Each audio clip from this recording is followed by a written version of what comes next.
एका मुलीचं लग्न तिच्या मनाविरुद्ध एका साध्या सरळ मुलाबरोबर केलं जातं, ज्याच्या घरात आईशिवाय कोणीच नसतं. हुंड्यात मुलाला खूप भेटवस्तू आणि पैसे मिळतात. मुलगी दुसऱ्या एका मुलावर खूप प्रेम करत असते आणि मुलगा सुद्धा तिच्यावर. मुलगी लग्न होऊन आपल्या सासरी आली. मधुचंद्राच्या वेळी मुलगा दूध घेऊन आला तर मुलगी त्याला प्रश्न विचारते की एका पत्नीच्या मनाविरुद्ध जर पतीनं तिला हात लावला तर त्याला बलात्कार म्हणतात की हक्क? पती म्हणतो, तुला एवढ्या लांब जाण्याची काही जरूरत नाहीये, फक्त दूध घेऊन आलोय, पिऊन घे, मी फक्त तुम्हाला शुभरात्री म्हणायला आलेलो आहे. असं म्हणून तो खोलीच्या बाहेर निघून जातो. मुलगी मन मारून राहते. मुलीला वाटत होतं की भांडण होईल, की ज्यामुळं मी या अशिक्षितापासून सुटका करून घेऊ शकते. तर वधू घरातील कोणतंच काम करत नाही, फक्त दिवसभर ऑनलाईन राहते आणि न जाणे कोणासोबत बोलत असते.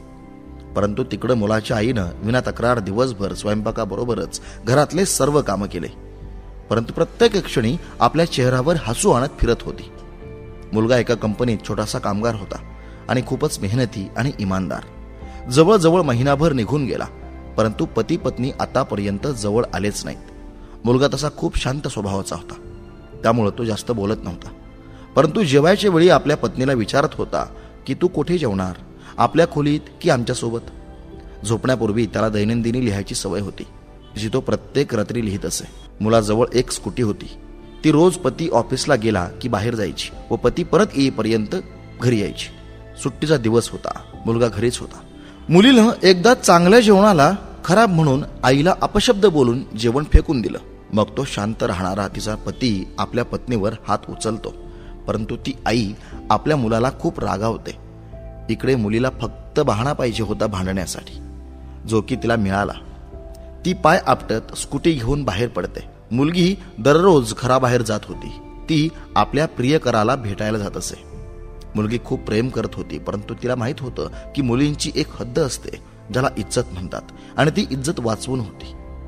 इकडे मुलगी आपल्या घराजवळ पोहोचून त्याला म्हणते, आता मला एक क्षणभर सुद्धा त्या घरात राहू वाटत नाही. आज त्या अशिक्षिताने माझ्यावर हात उचलून चांगलं नाही केलं. मुलगा म्हणाला, मी तुला कधीपासूनच म्हणत होतो की कुठेतरी दूर माझ्याबरोबर पळून चल, परंतु तू अशी आहेस ना की आज उद्यावर थांबलेली आहेस.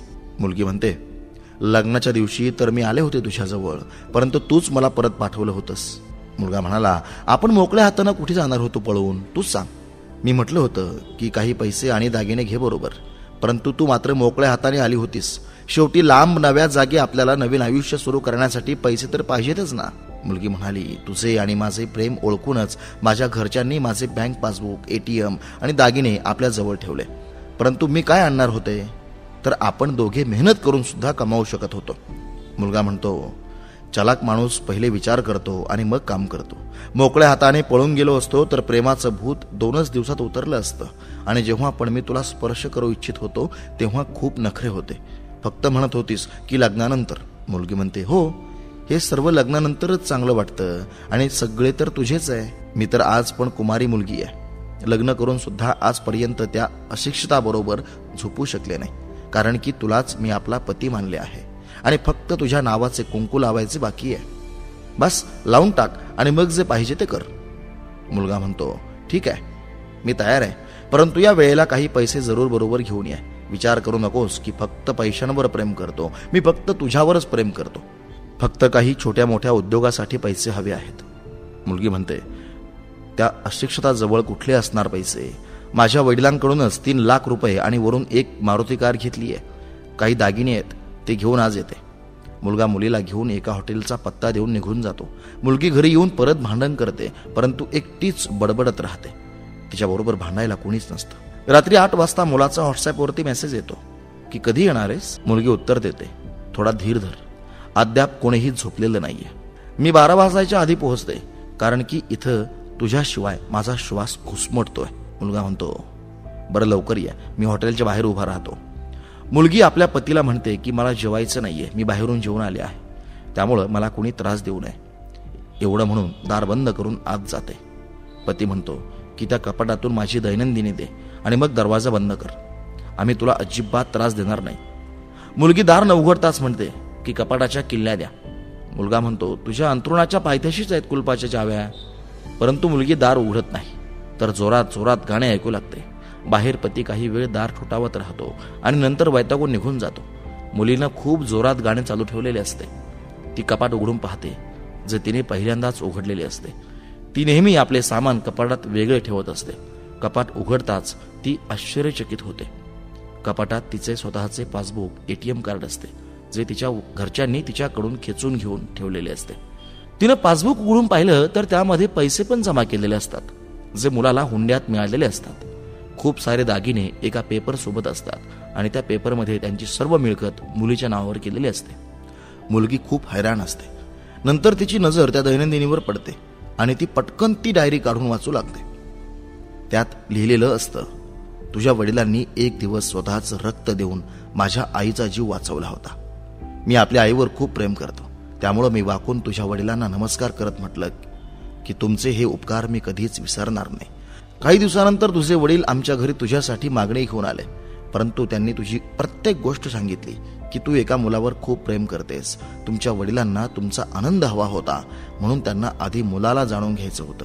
शेवटी तू तुझ्या वडिलांची राजकुमारी होतीस आणि प्रत्येक वडिलांना त्यांच्या राजकुमारीसाठी एक चांगला प्रामाणिक राजकुमार हवा असतो. तुझ्या वडिलांनी शोध घेतल्यानंतर त्यांना कळलं की त्या मुलानं अनेक मुलींची फसवणूक केली आहे आणि पहिलं लग्न सुद्धा झालंय, पण ते तुला सांगू शकले नाहीत, कारण त्यांना हे माहीत होतं की ही जी प्रेमाची नशा आहे ती नेहमी प्रियजनांना परके आणि परक्यांना आपले मानते. वडिलांच्या तोंडून एका मुलीची गोष्ट ऐकून मी आश्चर्यचकित झालो. प्रत्येक बाप क्वचितच याबद्दल विचार करतो. मला खात्री होती की मला कदाचित एक चांगला पती होण्याचा मान मिळणार नाही, पण मला जावई होण्याचा आदर नेहमीच मिळू शकतो. मला हुंड्यात मिळालेले सर्व पैसे मी तुझ्या खात्यात जमा केले आहेत आणि तुझ्या घरातून मला मिळालेली कार अजूनही तुझ्या घरी आहे, जी मी पाठवली आहे, जेणेकरून जेव्हा तू माझ्या प्रेमात पडशील तेव्हा दूर कुठेतरी फिरायला जाऊ. हुंडा या नावाचा मला तिरस्कार आहे, कारण या हुंड्यात मी माझी बहीण आणि वडील गमावले आहेत.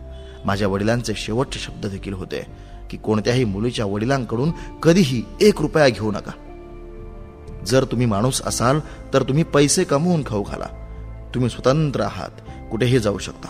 डायरीच्या पानांवर घटस्फोटाचा पेपर आहे, जिथे मी आधीच सही केली आहे. जेव्हा तुम्हाला असं वाटेल की आता तुम्हाला या अशिक्षिताला सोबत ठेवण्याची गरज नाही, तेव्हा तुम्ही स्वाक्षरी करून तुमच्या सर्व गोष्टी कुठेही घेऊ शकता. मुलगी हैराण झाली, अस्वस्थ झाली. नकळत अशिक्षिताचे शब्द हृदयाला भिडले. इच्छा नसतानाही अशिक्षिताचं अदृश्य प्रेम जाणवल्यानंतर पापण्या ओलसर झाल्या. पुढे लिहिलं होतं, मी तुला मारलं कारण तू आईला शिवीगाळ केलीस, आणि जो पुत्र स्वतःसमोर आईचा अपमान सहन करतो, मग तो मुलगा कसला? उद्या तुम्हाला मुले होतील. काहीही झालं तरी तुम्हाला आईचे मोठेपण आणि प्रेम जाणवेल. मी तुम्हाला वधू म्हणून आणले आहे, तुम्हाला जबरदस्ती करण्यासाठी नाही. जेव्हा प्रेम होईल तेव्हा मी तुमच्याकडून बरेच पुनर्प्राप्त करेन. तुझ्या प्रत्येक चुकीचा मी तुझ्याकडून निवांत बदला घेईन. जर तू माझी झालीस तर खूप प्रेम करेल, आणि कोणा दुसऱ्याची झालीस तर तुझ्यासाठी प्रार्थना करेन. मुलीचा फोन वाजत होता, जो व्हायब्रेशन मोडवर होता. ती मुलगी आता वधू बनली होती. रडताना पापण्यांमधून अश्रू गळत होते. मोबाईलमधून सिम काढून तोडून टाकला आणि मग सर्व सामान जसंच्या तसं ठेवून झोप कधी लागली कळलं नाही. ती सकाळी उशिरा उठली तोपर्यंत अशिक्षित ऑफिसला गेला होता. आधी तिनं आंघोळ केली आणि साडी नेसली. आपल्या भांगात एक लांब सिंदूर घातला, मग मंगळसूत्र, तर कधी काळी टिकलीसारखे सिंदूर लावायची, जेणेकरून कोणत्याही मुलानं लक्ष देऊ नये. मग ती स्वयंपाकघरात जाते आणि जबरदस्तीनं सासूबाईला खोलीत नेऊन तयार होण्यास सांगते आणि तिच्या गरीब पतीसाठी काही नमकीन, काही पुडिंग आणि चहा बनवून सासूबाईला तिच्या स्कूटीवर बसण्यास भाग पाडते. तिची सून आज तिला कुठे घेऊन जात आहे हे माहीत नाही. ती फक्त बसली. मग वाटेत सासूबाईला ती तिच्या पतीच्या कार्यालयाचा पत्ता विचारून कार्यालय गाठते. पत्नीला या अवस्थेत पाहून पती आश्चर्यचकित होतो. तो मुलगा म्हणतो, सगळं ठीक आहे ना आई? पण आई बोलण्याआधी पत्नी मिठी मारते आणि म्हणते की आता सगळं ठीक आहे. मी तुझ्यावर कायम प्रेम करते. मी वनवासात गेले होते आणि सकाळी परतले आहे. आता माझा नवरा महिनाभर ऑफिसमध्ये दिसणार नाही. कार्यालयातील लोक, वधू, कारण आम्ही एकत्र लांब सुट्टीवर जात आहोत. पती म्हणतो, पागल? वधू म्हणते, तुमचा साधेपणा आणि निरागसपणाने घडवले आहे. प्रत्येक जण टाळ्या वाजवतो आणि वधू पुन्हा तिच्या अशिक्षितामध्ये गुंफली जाते, जिथून तिला पुन्हा कधीही सुटायचं नव्हतं. कधी कधी आपले प्रियजन खूप कठीण निर्णय घेतात, पण आपली चिंता त्यांना स्वतःपेक्षा जास्त का असते हे आपल्याला समजत नाही. आई वडिलांच्या निर्णयाचा आदर करा, कारण हे असे 2 लोक आहेत जे तुमच्यावर नेहमी जगापेक्षा जास्त प्रेम करतात. मित्रांनो, हा व्हिडिओ तुम्हाला कसा वाटला नक्की कमेंट करून सांगा. आम्ही तुमच्या कमेंटची वाट पाहत असतो. आणि हो, आवडल्यास जास्तीत जास्त लोकांपर्यंत शेअर करा, लाईक करा आणि अशाच काही व्हिडिओसाठी आपलं फेसबुक पेज नक्की फॉलो करा. धन्यवाद.